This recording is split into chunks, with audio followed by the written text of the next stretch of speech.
Assalamualaikum warahmatullahi wabarakatuh. Perkenalkan, nama saya Laila Kutrinada, NIM 30424021 dari Prodi KPIA Fakultas Usuluddin Adab dan Dakwah.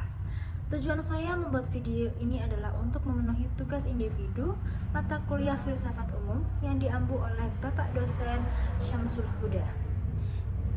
Materinya adalah yang pertama, filsafat abad modern, 2, idealisme, materialisme, dan positivisme. Yang pertama ada idealisme. Secara idealisme ini berkaitan dengan masa selama manusia itu masih percaya bahwa dunia ini dikendalikan oleh suatu di luar hal yang material. Nah, percaya pada benda gaib, agama animisme dan dinamisme, anggapan dualitas ruh dan raga. Sehingga agama monoteisme itu adalah bentuk cara pandang idealisme. Jadi pada dasarnya semua agama niscaya memiliki akar dalam pandangan idealis terhadap dunia. Tetapi yang menonjol dari agama adalah bahwa ia memengaruhi emosi dan mengaku menyediakan sesuatu pemahaman yang mistis dan intuitif terhadap dunia. Sementara idealisme filsafat ini berupaya menyajikan satu argumen yang logis untuk teori-teori mereka. Nah, sebagai filsafat, idealisme ialah pandangan yang menganggap atau memandang ide itu primer dan materi adalah sekundernya. Dengan kata lain, menganggap materi berasal dari ide atau diciptakan oleh ide. Idealisme kuno sejak zaman Yunani mengacu pada pemikir yang bernama Antipon. Dalam karyanya Kebenaran, yang menulis waktu adalah sebuah pikiran atau ukuran, bukanlah suatu zat. Pernyataan tersebut menunjukkan bahwa waktu itu sebagai operasi ideasional, internal, dan mental daripada sesuatu objek yang real dan eksternal. Nah, kemudian muncullah Plato yang paling dikenal sebagai filsuf idealis dan juga dianggap sebagai bapak idealisme kuno. Nah, Plato barangkali merupakan pemikir idealis pertama setelah Yunani. Beliau awalnya berangkat dari filsafat yang materialis seperti Thales, Heraklitus, dan Parmenides. Pembalikan dari filsafat materialisme menuju idealisme ini tidak lepas dari upaya manusia untuk mencoba menggapai suatu kebenaran dari sisi yang ideal.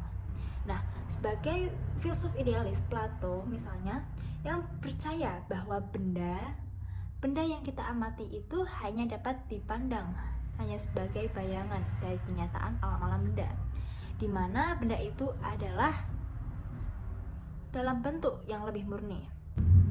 Nah, Hermann Horne mengatakan bahwa idealisme ini merupakan pandangan yang menyimpulkan bahwa alam itu merupakan ekspresi dan pikiran. Juga mengatakan bahwa substansi dari dunia ini adalah alam pikiran, serta berpandangan bahwa hal-hal yang bersifat materi dapat dijelaskan melalui jiwa.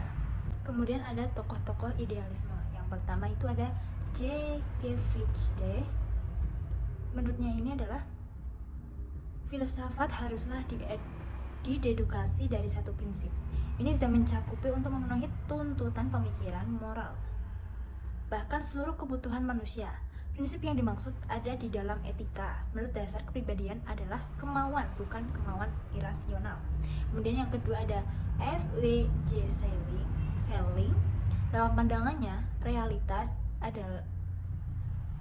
adalah proses rasional evaluasi dunia menuju realisasinya yang berupa ekspresi kebenaran terakhir.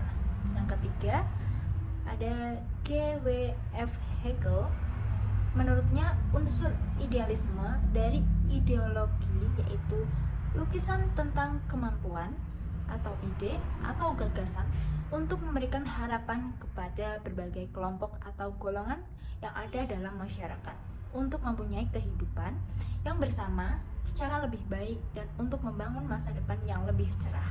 Di sini juga terdapat prinsip-prinsip idealisme. Yang pertama, menurut idealisme bahwa realitas itu tersusun atas substansi, sebagaimana gagasan-gagasan atau ide menurut penganut idealisme, dunia beserta bagian-bagiannya harus dipandang sebagai suatu sistem yang masing-masing unsurnya itu saling berhubungan.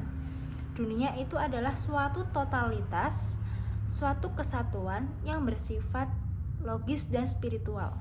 Yang kedua itu ada realitas atau kenyataan yang tampak di alam ini bukanlah kebenaran yang hakiki, melainkan hanya gambaran atau ide-ide yang ada dalam jiwa manusia.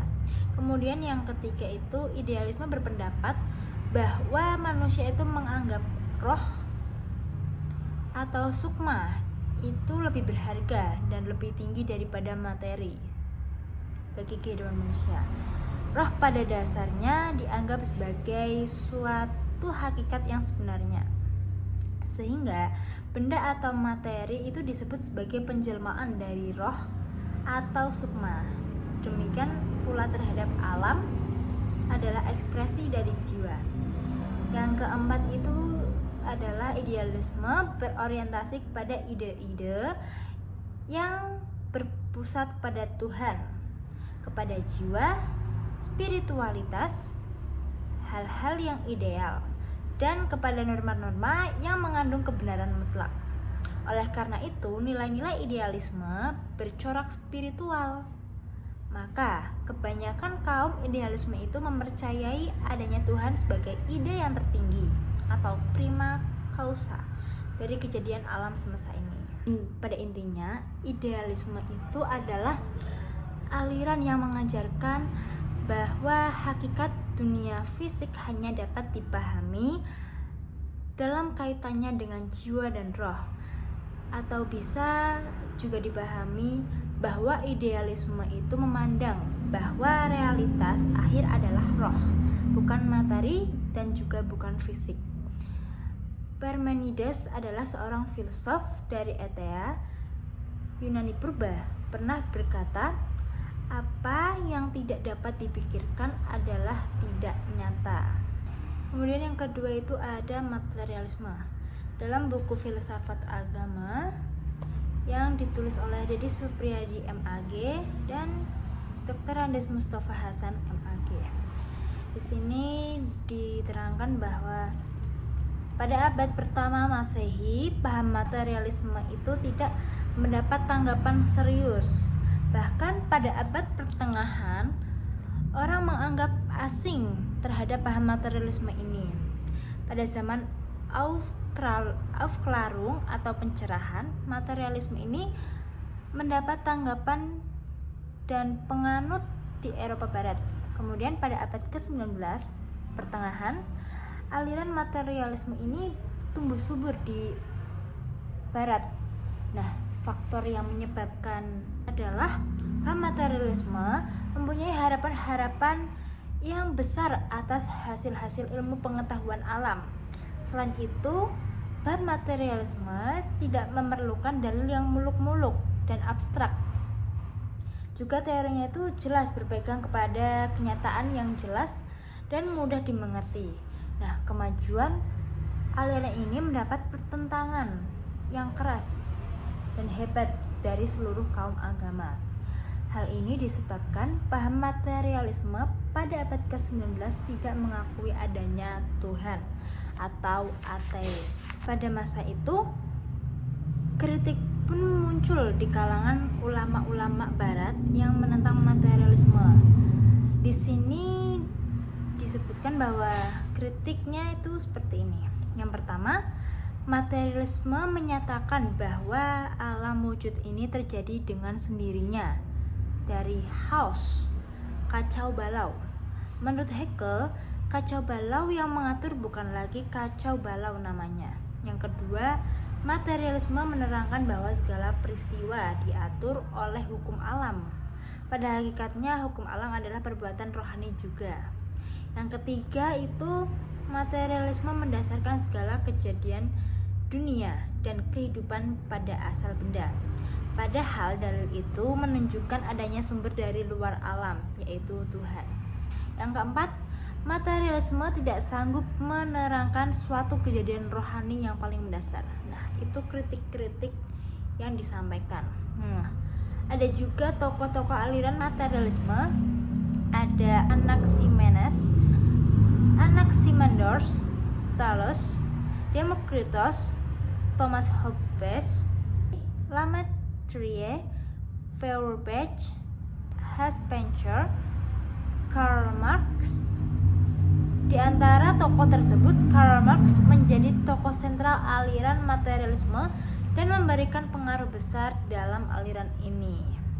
Ada juga ciri-ciri paham materialisme. Ada 5 dasar yang dijadikan dasar keyakinan paham ini. Yang pertama, segala yang ada atau wujud berasal dari satu sumber, yaitu materi. Yang kedua, tidak meyakini adanya alam gaib. Yang ketiga, menjadikan panca indera sebagai satu-satunya alat mencapai ilmu. Yang keempat, memposisikan ilmu sebagai pengganti agama dan peletak hukum. Yang kelima, menjadikan kecondongan dan tabiat manusia sebagai akhlak. Yang ketiga itu ada aliran positivisme.